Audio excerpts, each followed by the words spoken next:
से गाड़ी धके आबा हमर भैया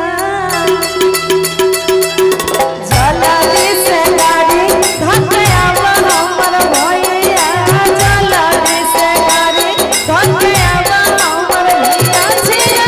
पावन त्योहार रक्षा बंधन राखी बाबा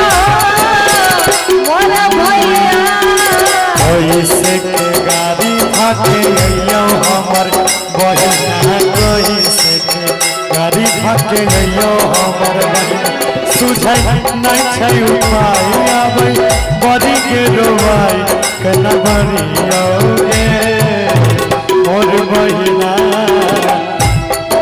गाड़ी भागे आबा हमर भैया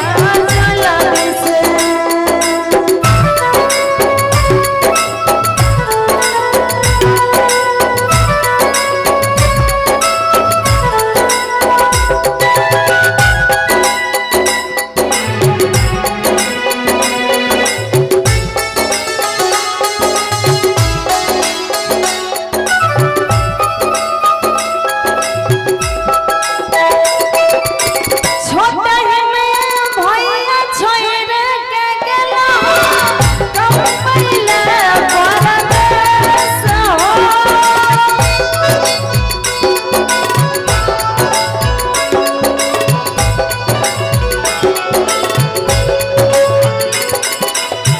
कहिए से हमारा लागल हो भैया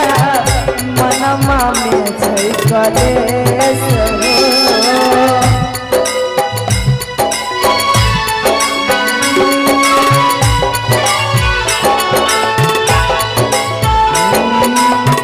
बात के बूझ के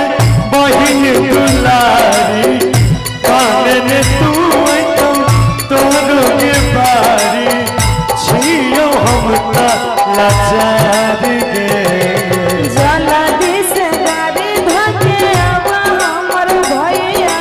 जल्दी से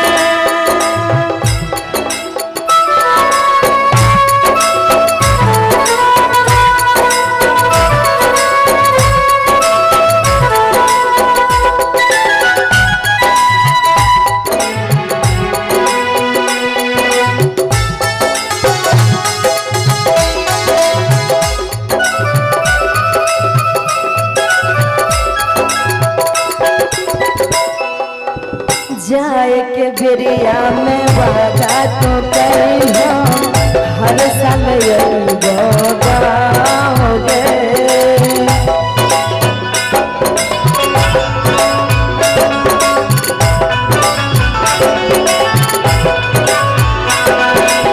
सुख और दुख में बना न रहबो बहिनी तो हर जाओगे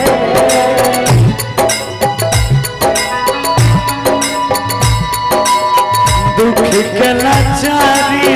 देख के समैया बाप बीमारी